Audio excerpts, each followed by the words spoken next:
तो hello everyone, आपका एक नए वीडियो में स्वागत करता हूं। तो देखो भाई, एक बात आप लोगों को याद होगी कि जो गेटी गैलेक्सी के मालिक हैं यानी कि देसाई साहब, देसाई नाम है ना उनका, उन्होंने सनी देओल साहब को कॉल किया था और सनी देओल साहब से उन्होंने बहुत सी रिक्वेस्ट की थी कि भाई एक दो फिल्में और डालो। तो आपको याद होगा कि सनी देओल साहब ने क्या कहा था, हाँ मैं और भी फिल्में डाल रहा हूँ। उस टाइम पे वो जाट की शूटिंग कर रहे थे, शायद जाट की शूटिंग कर रहे थे या लाहौर 1947 की कर रहे थे, ये मुझे अच्छे से ध्यान नहीं है। लेकिन जाट अनाउंस हो चुकी थी, जाट के ही आसपास का मुझे वक्त लग रहा है।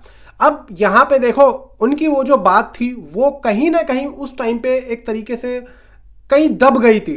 लेकिन यहाँ पे उनके सामने प्रपोजल क्या था? उनके सामने प्रपोजल ये था कि भाई कुछ ना कुछ तो आ ही जाएगा। मतलब ये नहीं है कि भाई मैं अगर यहाँ पे तैयार रहूंगा तो कुछ ना कुछ तो मेरे सामने आएगा ही। उस टाइम पे ये चीज़ सोची भी नहीं होगी उन्होंने कि ऐसा कुछ हो सकता है जो अभी मैं आप लोगों को बताने जा रहा हूँ। फिलहाल ये था कि बॉर्डर 2 को लेके उस टाइम पे चर्चाएं हो रही थी कि भाई बॉर्डर 2 आएगी, लेकिन यहाँ पे बॉर्डर 2 को लेके उस टाइम पे भी कोई ऑफिशियली, शायद कह रहा हूँ ऑफिशियली अनाउंसमेंट नहीं हुई थी एज ए वीडियो में।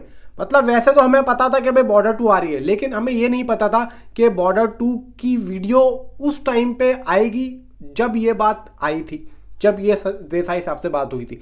लेकिन जिस दिन यहाँ पे सनी पाजी का बर्थडे था, जिस दिन जाट मूवी से रिलेटेड, आई थिंक शायद बर्थडे वाले दिन जब सारे के सारे पीपल मीडिया फैक्ट्री में गए हुए थे, तो उसी दौरान की बात है, उसके शायद एक दो दिन की बात है या उसी दौरान की बात है।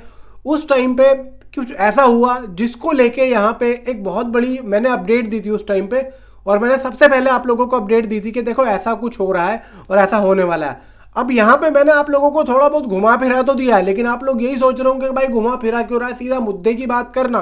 तो मुद्दे की बात मैं करता हूँ, लेकिन कुछ बातों को थोड़ा सा पकाने में मज़ा आता है। थोड़ा सा पकाने में मतलब ये नहीं कि मैं आपको बोर कर रहा हूँ। अब देखो भाई, हंडिया पकाने से बढ़िया जो है बाहर जाके खा लो, लेकिन अपना बनाया हुआ जो होता है वो ज़्यादा मज़ेदार होता है। मसाले कितने डालने, नमक कितना डालना और मिर्ची कितनी डालनी है। तो उसी तरीके से आप लोगों को मैं जो स्टार्टिंग से एक चीज़ बताता हुआ आ रहा हूँ, और हम जिस तरीके से एक एक चीज़ को लेके चल रहे हैं, तो आज वो मौका आ चुका है कि जब मैं आप लोगों को बताऊं कि भाई हो क्या रहा है। देखो भाई, यहाँ पे सनी देओल साहब बॉर्डर 2 की शूटिंग में व्यस्त हैं, लेकिन यहाँ पे एक तरीके से उनकी एक और न्यू मूवी की अनाउंसमेंट हो चुकी है, जो कि अभी थोड़ी देर पहले आई है ट्विटर पे। तो मुझसे रहा नहीं गया भाई, मैंने सोचा कि भाई यहाँ पे बताना बहुत ज़्यादा ज़रूरी है और मैं तो बताऊंगा चाहे कुछ भी हो जाए। तो फाइनली दोस्तों, यहाँ पे एक बात निकल के आ रही है कि मैंने लास्ट टाइम जो अब्बास मस्तान को लेके एक अपडेट दी थी कि अब्बास मस्तान और सनी देओल साहब यहाँ पे एक साथ में दिखने वाले, तो वो बात अब यहाँ पे सच होती हुई दिख रही है। तो यहाँ पे अब वो चीज़ शक्ल ले चुकी है। पहले तो एक धुंधली सी तस्वीर थी, अब वो एक शक्ल में तब्दील हो चुकी है और वो अब यहाँ पे दिखाई भी दे रही है। यानी कि मैं आप लोगों को खुली बात करता हूँ, विशाल राणा जो है सफ़र मूवी के जो प्रोड्यूसर हैं, सफ़र मूवी की बात भी करूँगा इस वीडियो के लास्ट में, सफ़र मूवी के प्रोड्यूसर हैं अब्बास मस्तान और सफल मूवी के प्रोड्यूसर विशाल राणा, ये सब मिलके सनी देओल साहब के साथ में एक डील इन्होंने फाइनल की। सफ़र मूवी जो है भाई वो एक फैमिली ड्रामा मूवी है, ठीक है।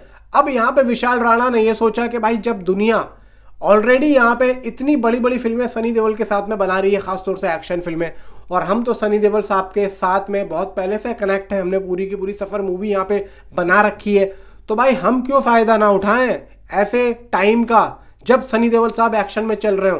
तो ये बात अब्बास मस्तान के साथ में डिस्कस हुई। अब्बास मस्तान ने विशाल राणा के साथ में कुछ डिस्कस किया कि भाई हमारे पास एक फिल्म है, उनके पास एक फिल्म है जो कि एक हाई ऑक्टेन एक्शन फिल्म है। अब्बास मस्तान की बात कर रहा हूँ, इन दोनों ने ये फिल्म को लिखा है और बहुत टाइम से ये दोनों किसी एक ऐसे प्रोड्यूसर के पास जा रहे थे जो कि नहीं मिल पा रहा था, मतलब एक स्पॉन्सरशिप नहीं मिल पा रही थी कि कोई इस फिल्म को बस पैसा लगा दे, बाकी हमारे हाथ में।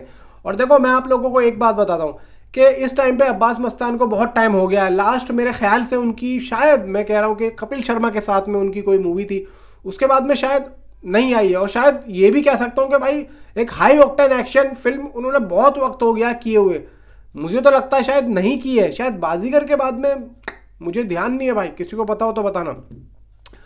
तो अब्बास मस्तान के साथ में सनी देओल साहब फर्स्ट टाइम काम करने वाले और एक हाई ऑक्टेन एक्शन, ऐसा कहना है विशाल राणा का रेड कारपेट के एक पॉडकास्ट में उन्होंने इस बात का खुलासा किया है कि फर्स्ट टाइम विशाल राणा के साथ में अब्बास मस्तान जुड़े हैं और अब्बास मस्तान के साथ में सनी देओल साहब जुड़े हैं, जो कि एक अलग ही कॉम्बो यहाँ पे देखने को मिल रहा है। और देखो भाई, अब्बास मस्तान अगर यहाँ पे सनी पाजी के साथ में जुड़े हैं ना, तो मैं आप लोगों को एक बात भी बता दूं, अपने दिमाग में रखना, अब्बास मस्तान पुराने चावल हैं और उनको पता है कि सनी देओल साहब को किस तरीके से प्रेजेंट करना। अब बात आ जाती है कि सनी देओल साहब इस मूवी की शूटिंग को कब करेंगे। बहुत से लोग, देखो इस बात की जब अपडेट जिसने भी ट्विटर पे दी, तो बहुत से लोगों के सवाल यहाँ पे आ गए कि भाई कब करेंगे, क्या होगा। अब मैं आप लोगों को सारी चीज़ें बताता हूँ। सनी देओल साहब का एक सीधा सीधा मोटिव है कि भाई जिस मूवी के अंदर वो अब लग गए ना, तो उसकी जब तक शूटिंग यहाँ पे कंप्लीट नहीं होगी ना, वो तब तक अब वहाँ से बाहर नहीं निकलेंगे। वो बात एक अलग है कि भाई फिल्म अगर रिलीज सर पे है तो यहाँ पे मतलब होने वाली है रिलीज, और वहाँ पे कुछ एक दो सीन है जो कि रीशूट करने, तो वहाँ पे टाइम निकाल के हमें जाना पड़ेगा। लेकिन ये बहुत ही कम मुद्दम होता है, जैसे कि अभी लाहौर 1947 में हुआ।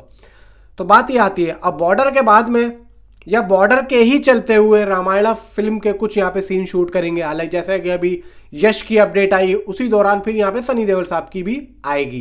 तो यहाँ पे ये जब सारी फिल्मों को शूट कर लेंगे ना, बॉर्डर, रामायण, जितनी भी है अभी, ये जितनी भी है सारी फिल्में शूट होंगी, उसके बाद में ये अब्बास मस्तान का काम स्टार्ट करेंगे। ये आप समझ लो, मतलब अभी जो उन्होंने साइन की हुई पिक्चर्स है ना, वो सब की शूटिंग को कंप्लीट करना है। फिर उसके बाद में जो नई साइन की हुई पिक्चर्स होंगी, उसके बाद में उनकी शूटिंग करेंगे।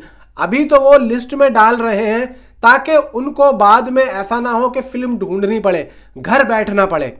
बात ये आती है, घर ना बैठे, इसी वजह से वो फिल्मों को डाल रहे हैं। मतलब ऐसा होता है कि एक फिल्म की शूटिंग कर ली, उसके बाद में फिर घर बैठ गए 2-3 महीने 6 महीने यहाँ पे हुआ। और यहाँ पे ये बात इंडस्ट्री में बहुत तेजी से फैलती है कि भाई वो एक्टर क्या कर रहा है। नहीं यार, वो एक्टर तो घर बैठा, अच्छा कोई फिल्म नहीं मिली तो उससे फिर दिमाग अड़ जाता है। मतलब बैक टू बैक अगर यहाँ पे फिल्में मिलती रहे, शूटिंग यहाँ से खत्म हो, एक फिल्म की शूटिंग खत्म हुई, दूसरी वहाँ पे शुरू हो गई कि भाई चलो 30 तारीख को अगर ये फिल्म की शूटिंग खत्म हो रही है, तो अगले महीने की 5 तारीख को वो बंदा उस मूवी की शूटिंग में जा रहा है, 3-4 दिन का यहाँ पे आराम कर रहा है, या फिर उस सीन के लिए या फिर उस रोल के लिए अपने आप को तैयार कर रहा है। तो ऐसा होता है, और ये चीज़ सनी देओल साहब बहुत ही बखूबी जानते हैं, क्योंकि बहुत तजुर्बा है, बहुत टाइम से काम करते हुए आ रहे हैं। ये बात कुछ नए नए लोगों को नहीं पता होगी, और ये मैं उन्हीं नए नए लोगों के लिए बता रहा हूँ। ये चीज़ें होती है और ऐसा होता है, और ऐसा नहीं है। बहुत से लोग जब भी तो पूछ रहे हैं कि भाई रामायण की शूटिंग कहाँ गई, और ये कहाँ गया और वो कहाँ गया।